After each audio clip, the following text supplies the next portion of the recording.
इस YouTube platform पर आप सभी का स्वागत है। मेरा नाम है प्राची मिश्रा और आज हम डिस्कस करने वाले हैं, जैसे आप सभी को पता है कि लोकसभा जो चुनाव है उनका प्रथम चरण हो चुका है, 19 अप्रैल को था, शुरू हो गया है वहां से।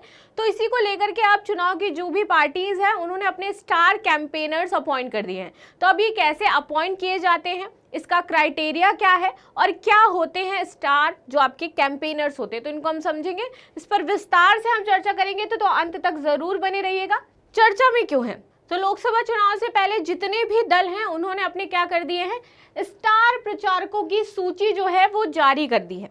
अब ये सूची कैसे जारी की जाती है, जैसे आप सभी को पता है कि हाल ही में आप देखोगे कि बड़े बड़े सेलिब्रिटीज जो है वो प्रचार की रैलियों में आपको दिखाई देंगे।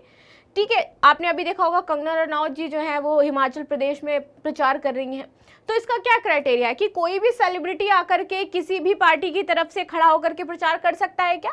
बट ऐसा नहीं है। बड़े बड़े क्रिकेटर्स, बड़े बड़े आप देखोगे भोजपुरी एक्टर्स हैं, बड़े बड़े बॉलीवुड एक्टर्स हैं, वो सारे पार्टीज पहले ज्वाइन करते हैं। जिस भी पार्टी का स्टार प्रचारक बनना होगा वो उस पार्टी का सदस्य होना चाहिए, तभी वो क्या कर सकता है, उस पार्टी का प्रचार और प्रसार कर सकता है। ठीक है, तो यानी कि उसे पॉलिटिक्स में आना पड़ेगा स्टार प्रचारक बनने के लिए, या जो भी प्रचार कर रहे हैं वो स्टार प्रचारक उसके तभी कर सकते हैं। आगे बात कर लेते हैं। स्टार प्रचारक उस दल के लिए चुनाव में एक सेलिब्रिटी के तौर पर वोट मांग सकता है। एज अ सेलिब्रिटी वो क्या कहेगा, लोगों से निवेदन करेगा कि आप क्या है, इस पार्टी को वोट दीजिए, हमारी पार्टी का एजेंडा क्या है, तो इस तरीके से चीजें वो बताएगा। इसे उस राजनीतिक दल का सदस्य होना चाहिए जो उन्हें स्टार प्रचारक के रूप में नियुक्त करता है। तो वो तभी हो सकता है जब वो उस पार्टी का क्या हो, सदस्य हो, तभी वो नियुक्त हो सकता है। इसलिए आप देखोगे चाहे वो सिद्धू जी हैं, आपने देखा होगा कांग्रेस की तरफ से है वो, और बड़े बड़े सेलिब्रिटीज हैं। अभी हाल ही में आपने सुना होगा कि भोजपुरी एक्टर पवन कुमार जी हैं, उन्होंने पार्टी को ज्वाइन करी थी। अभी आपने कंगना रनौत जी के बारे में सुना। तो ये लोगों को पहले, चाहे वो बीजेपी से आ रहे हो, चाहे वो कांग्रेस से आ रहे हो, चाहे वो किसी भी पार्टी की तरफ से आ रहे हो, वो पार्टी की पहले सदस्यता लेंगे, पार्टी पहले ज्वाइन करेंगे, इसके पश्चात इन्हें स्टार प्रचारक बनाया जाता है। अच्छा, ऐसा राजनीतिक दल करते क्यों हैं, क्यों वो बड़े बड़े सेलिब्रिटीज को लेकर के आते हैं, क्यों वो पॉलिटिशियंस जो होते हैं उनको लेकर के आते हैं, क्यों क्रिकेटर्स को लेकर के आते हैं? उसका रीजन सबसे बड़ा ये हो जाता है यहाँ पर चुनाव खर्च और चुनाव चंदा। ठीक है, आप सभी को पता होगा कि चुनाव खर्च की एक सीमा बनाई गई है कि आपको इस सीमा तक ही चुनाव का खर्चा करना होगा, लेकिन जो स्टार प्रचारक पर चुनाव खर्च का पैसा होता है वो चुनाव खर्च में ऐड नहीं होता है। ये एक इंपॉर्टेंट पॉइंट है, और इसी वजह से आप देखोगे कि यहाँ पर जो बड़े बड़े सेलिब्रिटीज हो गए, बड़े बड़े क्रिकेटर्स हो गए, उनको चुनाव प्रचारक नियुक्त किया जाता है पार्टी ज्वाइन करवा करके, एंड देन उससे वोट्स ले लिए जाते हैं। आगे बात करते हैं स्टार प्रचारक बनने या ना बनाए जाने के संबंध में। इसमें कोई भी कानून उपलब्ध नहीं है, ऐसा कोई कानून नहीं है जो इससे संबंधित है कि यदि वह इस कानून के तहत आएंगे या इस कानून के तहत वो बाहर जा सकते हैं। यहाँ पर अप टू द पार्टी होता है, उस पार्टी के लोग मिलकर के डिसाइड करते हैं कि किसको हमें स्टार प्रचारक बनाना है। ठीक है, आगे बात कर लेते हैं। इसमें स्टार प्रचारकों की संख्या क्या होनी चाहिए, क्या एक दल में या एक कॉन्स्टिट्यूएंसी में कितने जो स्टार प्रचारक हैं वो बनाए जा सकते हैं, कितने स्टार प्रचारक नियुक्त किए जा सकते हैं? यहाँ पर दोनों जगह के लिए अलग अलग संख्या दी गई है, और गैर मान्यता प्राप्त जो राजनीतिक दल हैं उनके लिए भी संख्या दी गई है। आप सभी को पता है कुछ नेशनल पार्टीज हैं, कुछ आपकी रीजनल पार्टीज हैं, कुछ गैर मान्यता प्राप्त आपके राजनीतिक दल हैं। तो यहाँ पे तीनों के लिए क्राइटेरिया आपका बताया गया है। चुनाव आयोग द्वारा यहाँ पर मान्यता दर जो दी गई है वो 40 दी गई है, अधिकतम किसके लिए, जितने भी राष्ट्रीय दल हैं आपके उनके लिए, और जो राज्य स्तरीय दल है, रीजनल पार्टीज हैं, उनके लिए भी 40 संख्या अधिकतम दी गई है कि इतने ही वो अपने क्या कर सकते हैं, जो स्टार प्रचारक हैं, स्टार कैंपेनर्स हैं, उनको ला सकते हैं। और जितने भी गैर मान्यता प्राप्त राजनीतिक दल हैं वो सिर्फ 20 स्टार प्रचारक जो है वो ला सकते हैं। तो यहाँ पर संख्या आपके लिए महत्वपूर्ण हो जाता है कि कितने स्टार प्रचारक कोई भी दल नियुक्त कर सकता है, कोई भी पार्टी आपकी नियुक्त कर सकती है। आगे बात कर लेते हैं इसमें स्टार प्रचारक की आवश्यकता क्यों होती है। जहां पर हम समझेंगे, यहाँ पर सीमा जो आ जाती है आपकी खर्च की और आवश्यकता क्या होती है, यहाँ से आपको पूरी तरीके से क्लियर हो जाएगा कि क्यों स्टार प्रचारक हर एक पार्टी लेकर के आती है, और वो कोशिश हमेशा करती है कि कोई वो बड़ा स्टार हो या फिर वो कोई बड़ा क्रिकेटर हो जो हमारी पार्टी के लिए एज मान लीजिए हमारी पार्टी के बिहाफ पर जा रहा है, रैलियां निकाल रहा है और प्रचार कर रहा है। ठीक है, चुनाव खर्च की जो अधिकतम सीमा है वो अलग अलग राज्यों में अलग अलग तय की गई है। बड़े राज्यों में अधिक ये चुनाव खर्च की सीमा तय की गई है इलेक्शन कमीशन के द्वारा, और छोटे राज्यों में ये जो खर्च है वो कम होता है, उसकी जो सीमा है वो कम रखा गया है। बात कर लेते हैं आगे। बड़े राज्यों में उम्मीदवार के लिए जो चुनाव खर्च की सीमा है वो प्रति लोकसभा, प्रति कॉन्स्टिट्यूएंसी की जो एक सीट है उस क्षेत्र में 95 लाख रखी गई है, और वहीं छोटे राज्यों में प्रति लोकसभा आप देखोगे कि कितनी रखी गई है, 75 रखी गई है। ठीक है, तो छोटे राज्यों में कितनी है, 75 लाख, और बड़े राज्यों में कितनी हो जाती है, 95 लाख। अब यहाँ पर आपको गैप दिखाई दे रहा होगा, 75 और 95 दैट इज 20 लाख का आपको गैप दिख रहा होगा। तो यहाँ पे क्या किया जाता है, स्टार प्रचारक यहाँ पर काम आते हैं।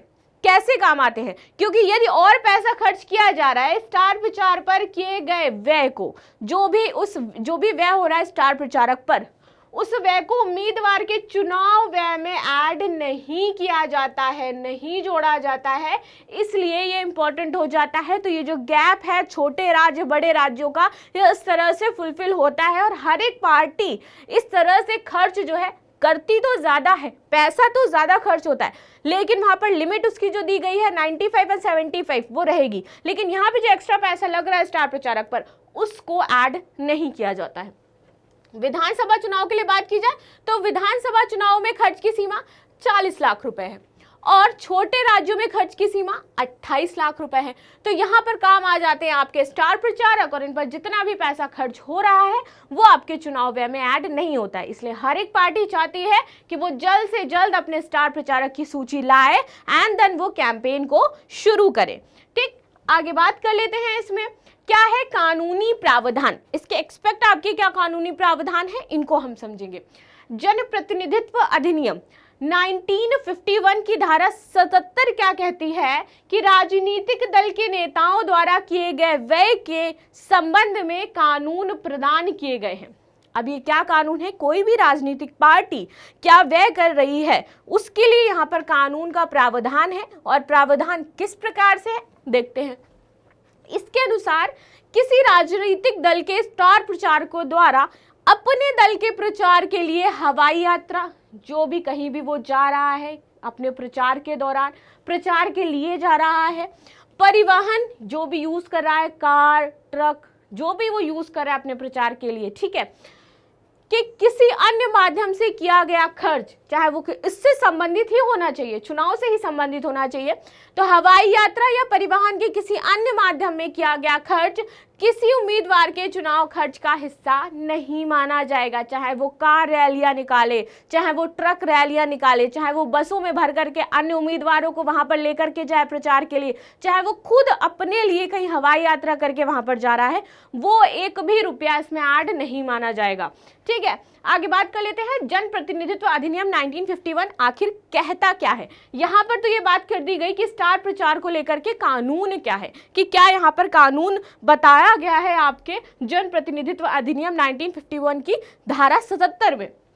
आप इस धारा को समझेंगे तो जनप्रतिनिधित्व अधिनियम 1951 भारतीय संसद का एक अधिनियम है जो संसद के सदनों और प्रत्येक राज्य के जो विधानमंडल के जो सदन है इनके लिए चुनाव कराने का प्रावधान करता है। यहाँ पर बताया गया है कि चुनाव इससे संबंधित है और इनमें निम्नलिखित विषयों से संबंधित प्रावधान शामिल किए गए हैं। अब ये विषय कौन कौन से हैं, तो सबसे पहला आ जाता है संसद के सदनों और प्रत्येक राज्य के विधानमंडल के सदनों या फिर सदनों के चुनावों का संचालन करवाना। यहाँ पर ये एक इंपॉर्टेंट चीज हो जाती है। दूसरा है संसद के जो भी सदन है और राज्य के जो विधानमंडल के सदन है इनकी सदस्यता के लिए योग्यताएं और अयोग्यताएं निर्धारित करना कि कैसे वो सदन में आ सकता है और कैसे इस सदन से उसको बाहर किया जा सकता है। इसके लिए जो भी योग्यताएं हैं, एक मापदंड है, उनको निर्धारित करना है और उन मापदंडों को सुनिश्चित करना है। आगे है चुनावों में या उनके संबंध में जो भ्रष्ट आचरण है और जो अन्य अपराध है उनको रेखांकित करना है और उससे संबंधित उचित प्रावधान करके उनको दंड प्रदान करना है। आगे बात करेंगे चुनाव के संबंध में या उससे उत्पन्न होने वाले जो संदेह हैं और जो विवाद है उनका निर्णय करना है कि मान लीजिए कोई पार्टी जो है, दो पार्टी आपस में लड़ गई प्रचार के दौरान, ठीक है, कहाँ पर क्या प्रॉब्लम थी, किस पार्टी की गलती थी, किसके उम्मीदवार ने क्या यहाँ पर फैसला लिया, ठीक है, क्या ऐसा कार्य किया। तो यहाँ पर ये क्या करेगी, उससे संबंधित विवाद को सुलझाएगी, निर्णय भी सुनाएगी। यदि कोई प्रॉब्लम बहुत ज़्यादा है तो इवन उनकी जो प्रचार कई बार क्या होते हैं, रद्द भी कर दिए जाते हैं, पर्चा भी रद्द कर दिया जाता है, तो ऐसे भी कार्य कर सकती है। आगे, रिक्त सीटों पर ये उपचुनाव करवाएगी। जो सीटें रिक्त रह गई हैं, कोई उपयुक्त यहाँ पर नहीं देखा गया कि उम्मीदवार ऐसा था कि जो वाकई काबिल था इस सीट के, और अगर सीटें रिक्त रह गई हैं तो यहाँ पर रिक्त सीटों पर ये उपचुनाव भी करवाएगा दोबारा से। राजनीतिक दलों का पंजीकरण यह करेगा, और चुनाव कराने के लिए प्रशासनिक बुनियादी ढांचा जो है वो इसके तहत पूरा आपका शामिल है, इसके तहत ही कार्य किए जाते हैं। तो आई होप आपको ये चीज़ जरूर समझ में आई होगी कि कैसे स्टार कैंपेनर्स आते हैं, इनके लिए कानूनी प्रावधान क्या है, साथ ही आपका अधिनियम 1951, 1955 इनकी धाराएं क्या हैं। तो आपने ये पूरी चीज़ें समझी। अब हम अंत में बात कर लेते हैं हमारा आज का प्रश्न क्या है, क्योंकि प्रश्न बहुत ही ज़्यादा महत्वपूर्ण है। जब तक आप प्रैक्टिस नहीं करोगे क्वेश्चन की तो आपको वो कॉन्फिडेंस नहीं आएगा कि आप एग्जाम में बैठ करके क्वेश्चंस सॉल्व कर पाओ। इसलिए हर एक लेक्चर के बाद आपको डेली एक क्वेश्चन दिया जाता है ताकि आप उस क्वेश्चन को सॉल्व कर सके। तो देखते हैं आज का प्रश्न है, निम्नलिखित कथनों पर विचार कीजिए। लोक प्रतिनिधित्व अधिनियम 1951 की धारा 77 राजनीतिक दल के नेताओं द्वारा किए गए व्यय से संबंधित है। चुनाव आयोग द्वारा मान्यता एक राष्ट्रीय पार्टी 40 स्टार प्रचारक बना सकती है, ठीक है। उपयुक्त कथनों में कौन से कथन सही हैं? जो यहाँ पर ये वाला है ना, ये मान्यता प्राप्त यहाँ पर होगा। एक मान्यता प्राप्त जो एक पार्टी है वो कितने स्टार प्रचारक आपके ला सकती है? 40 ला सकती है। तो यहाँ पर ये आपसे पूछा जा रहा है उपयुक्त कथनों में से कौन से सही हैं? केवल एक, केवल दो, ना तो एक ना ही दो, और एक और दो दोनों। तो आप इसका आंसर मुझे कमेंट बॉक्स में अवश्य दीजिएगा। आपकी जो क्वेरीज होती हैं प्लीज़ आप पूछा करिए। आपके जो भी प्रॉब्लम्स हैं करंट से रिलेटेड, किस टाइप्स की करंट और आपको चाहिए, क्या क्या आपको किसी बुक्स के रिगार्डिंग, सिलेबस के रिगार्डिंग जो भी आपको क्वेरी होगी वो आप कमेंट बॉक्स में ड्रॉप कर दिया करिए। मैं पर्सनली जो उन कमेंट्स को देखती हूँ, रिप्लाई करती हूँ। तो आप मुझे बताइए कि और आपको इसमें क्या क्या चेंजमेंट्स चाहिए, क्वेश्चन की संख्या बढ़ानी चाहिए, घटानी चाहिए, या न्यूज़ का जो ड्यूरेशन है वो क्या रहना चाहिए। तो इसी के साथ मिलते हैं अब नेक्स्ट क्लास में। तब तक के लिए धन्यवाद। लाइक शेयर सब्सक्राइब करना बिल्कुल भी ना भूलें।